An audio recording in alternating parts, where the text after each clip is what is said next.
1968. Chicago. The Great American Slaughterhouse, public murders, and private beatings. Whipped like a dog, with the whole world watching. Which side are you on? Clandestine meeting with Nixon, coup de grace for the 60s.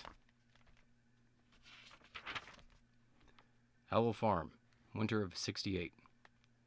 1967 was the year of the hippie. As this is the last meditation I intend to write on that subject, I decided, while composing it, to have the proper background.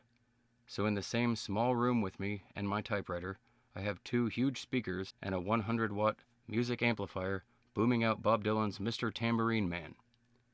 This, to me, is the hippie national anthem.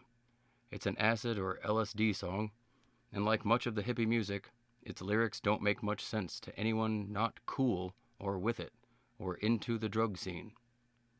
I was living in San Francisco's Haight-Ashbury district when the word hippie was coined by San Francisco Chronicle columnist Herb Cahen, who also came up with beatnik in the late 1950s, so I figure I'm entitled to lean on personal experience in these things. To anyone who was part of that post-beat scene before the word hippie became a national publicity landmark in 1966 and 1967, Mr. Tambourine Man is both an epitaph and a swan song for the lifestyle and the instincts that led, eventually, to the hugely advertised hippie phenomenon. Bob Dylan was the original hippie, and anyone curious about the style and tone of the younger generation's thinking in the early 1960s has only to play his albums in chronological order. They move from folk whimsy to weird humor to harsh social protest during the time of the civil rights marches and the Mississippi summer protests of 1963 and 64.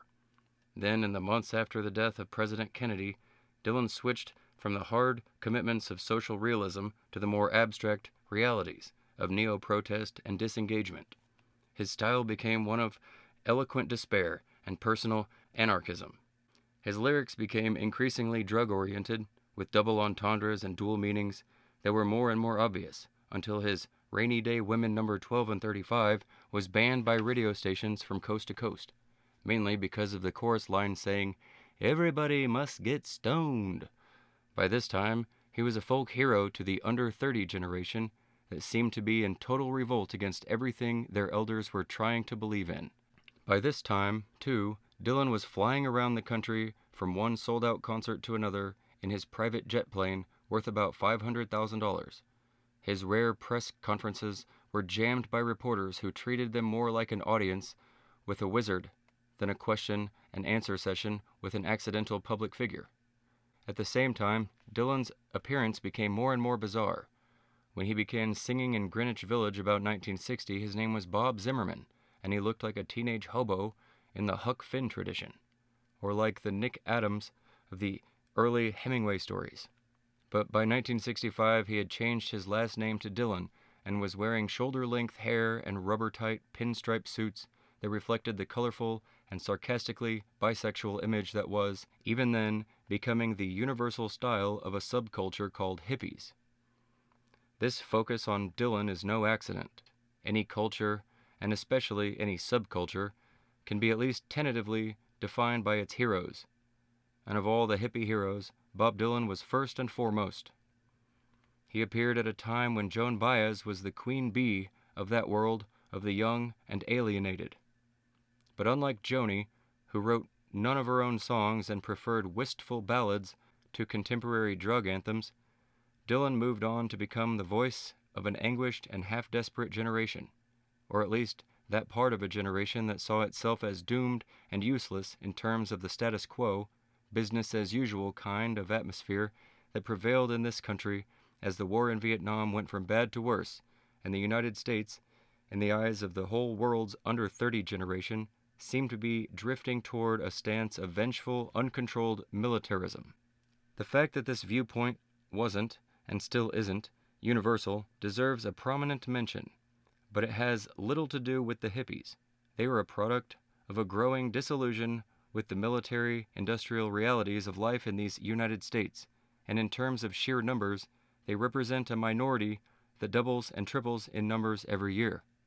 By 1967, this minority viewpoint had emerged, full-blown, into the American mass media, and it obviously had a powerful appeal, at least to the publishers, editors, and reporters who measured the public taste and found it overwhelmingly ready for a dose of hippie articles. The reason for this is the reason the hippies exist, not necessarily because of any inherent worth of their own, but because they emphasize, by their very existence, the same uneasy vacuum in American life that also gave birth to the beatniks some 10 years earlier. Not even the people who think all hippies should be put in jail or sent to the front lines in Vietnam will quarrel with what is usually accepted as the hippie ethic, peace, love, and every man for himself in a freewheeling orgy of live and let live. The hippies threatened the establishment by disinterring some of the most basic and original American values and trying to apply them to life in a sprawling, high-pressure technocracy that has come a long way, in nearly 200 years, from the simple agrarian values that prevailed at the time of the Boston Tea Party. The hippies are a menace in the form of an anachronism, a noisy reminder of values gone sour and warped, of the painful contradictions in a society conceived as a monument to human freedom and individual rights, a nation in which all men are supposedly created free and equal, a nation that any thinking hippie will insist has become a fear-oriented warfare state that can no longer afford to tolerate even the minor aberrations that go along with individual freedom. I remember that pre-hippie era in San Francisco as a good, wild-eyed, free-falling time when everything seemed to be coming out right. I had an exciting book to write and a publisher to pay for it, and a big chrome red motorcycle to boom around the midnight streets wearing a sweatshirt and cut-off Levi's and Wellington boots, running from angry cop cars on the uphill blocks of Ashbury Street, doubling back suddenly and running 90 miles an hour up Masonic toward the Presidio, then gearing down, laughing, on the twisting black curves with the white line leading through the middle of that woodsy fortress past the MP shack out to the crowded lights on Lombard Street with the Cold Bay and the Yacht Club and Alcatraz off to the left, and all the steep postcards of cable car San Francisco looking down from the other side. Getting off Lombard to avoid the lights and roaring down Union Street past the apartment where that girl used to live and wondering who's up there now. Then around the corner by the dentist's office, and I still owe that man $211. Pay him off? Pay all those old debts. Who else do I owe? Send a bill, you bastards. I want to flush those beggar memories. Around the corner and down a few blocks on Union to the Matrix, a blank-looking place on the right. Up on the sidewalk and park between those two small trees, knowing the cops will come around yelling and trying to ticket the bike for being off the street. Park that motorcycle in the gutter, boy. Maybe seeing Pete Nell's orange chopper parked in that gutter. Pete was then the talking spirit of the Frisco Angels and later president of that doomed and graceless chapter. Sometimes he played a banjo in the drinking gourd up on Union. But that was before he became a fanatic. The Matrix, womb of the Jefferson Airplane. They owned part of the club when it still served booze, and maybe they own it all now. They've rolled up a lot of points since that night, when I reeled through that door with no money, muttering, "Jerry Anderson invited me," and then found Jerry somewhere in the back, listening to his wife Signa, wailing out in front of the airplane's half-formed sound. Signa with the trombone voice, and Marty Ballin polishing his eternal signature song that he titled, for some wrong reason, "And I Like It." I recall telling Jerry, while he paid for my beer, that this Jefferson Airplane thing was a surefire famous money bomb for everybody connected with it, and later calling Ralph Gleason, the Chronicle's special pleader, to tell him the airplane was something worth hearing. "Yeah, sure," he said. "People keep telling me about these groups. I try to check 'em out. You know how it is." "Sure, Ralph," not knowing if he remembered that about a year earlier I'd pushed another group on him, a group that almost immediately got a record contract without help and then exploded into oblivion when Davey, the lead singer, choked to death on his own vomit in an elegant house on the beach in Carmel. But about a year after the airplane opened at the Matrix, Gleason wrote the notes for their first record jacket. The Jefferson Airplane is another key sound from that era, like Dylan and the Grateful Dead. and Grace Slick, who made even the worst Matrix nights worth sitting through. In that era, she was carrying a hopeless group called the Great Society, which eventually made it by croaking the group and going off in different directions. But Grace Slick was always my best reason for going to the Matrix. I would sit back in the corner by the projection booth and watch her do all those things that she later did with the airplane and for Look magazine, but which seemed so much better then because she was her own white rabbit. I was shocked to learn she was married to the drummer. But I got a lot of shocks in that era. My nerves were pretty close to the surface, and everything registered.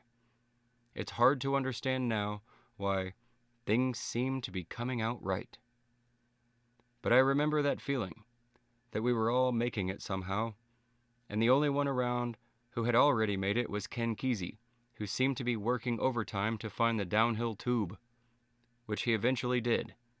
And I recall some waterhead creep accusing me, in the LA Free Press, of giving away Kesey's secret address in Paraguay when he fled the country to avoid a marijuana rap. That was about the time I kissed off the hippies as just another failed lifestyle. All these veteran heads keep telling me to get off the speed because it's dangerous, but every time I have something to say to them late at night, they're passed out, and I'm sitting up alone with the music and my own raw nerves, hearing Ballin or Butterfield yelling in every corner of my head, and feeling the sounds run up my spine like the skin of my own back was stretched across a drum head, and some burning-eyed freak with the great American knot swelling up in his head was using my shoulder blades for a set of kettle drums. So I guess I should quit this speed. It tends to make me impotent, and that can be a horrible bummer when it comes with no warning. Like a broken guitar string, a gritting of teeth and thinking, "Holy shit, not now, you bastard. Why? Why?" Speed freaks are unpredictable when the great whistle blows, and boozers are worse. But put it all together with maybe 66 milligrams and 9 jolts of gin on ice and maybe 2 joints, and you get the kind of desperate loser who used to crawl into the woods on the edge of Kesey's La Honda compound and drop some acid for no real reason except that the only part of his body that would still work was his mouth and his swallowing muscle. And the ears, the goddamn ears, which never quit. The terrible consistency of the music mocked the failures of the flesh. That too bright hour when you know it's time for breakfast, except that the only pure grass masters are hungry and you want to come alive again because it's a new sunshiny day. But the goddamn speed is doubling back on you now, and although you're not going down, you can't go up either, but just out. And stupid. An electric eel with a blown fuse. Nada. So maybe the heads are right. Forswear that alcohol and no more speed. Just wail on the weed and go under with a smile. Then get up healthy and drive up the road for breakfast at the Naughty Pine Cafe.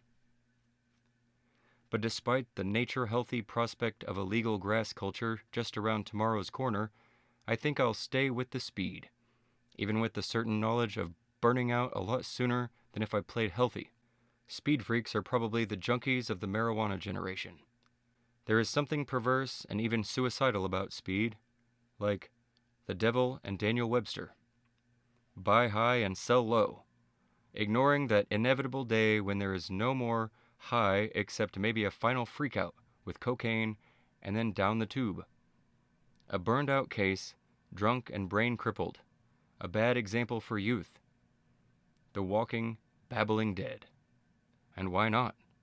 Speed is like sandpaper on the nerves, and when all the normal energy is down to dead ash, and even the adrenaline starts to vaporize in the dull heat of fatigue, there's a rare kind of brightness, a weird and giddy sensitivity that registers every sound and smile and stoplight, as if every moment might be the next to last, memories carved with a chisel.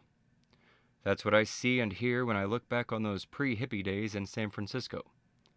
I remember a constant excitement about something happening, but only the fake priests and dingoes called it the wave of the future. The excitement, for that matter, was all done in by the time the big league press got hold of those hippie spokesmen and guru caricatures like Tim Leary and the press conference diggers. By that time, the Haight-Ashbury had become a commercial freak show, and everybody on the street was selling either sandals or hamburgers or dope. The whole area was controlled by hippie businessmen who wore beards and beads to disguise the sad fact that they were actually carbon copies of the bourgeois merchant fathers whom they'd spent so much time and wrath rejecting. But despite all that, and probably because of it, a sense of doom generates a weird, intense kind of light. That whole pre-hippie scene lent a special kind of elan to everybody who blundered into being a part of it. And the root of the excitement was the black certainty of a time limit, a euphoric, half-wild fatalism about the whole thing coming to a bad end at almost any moment.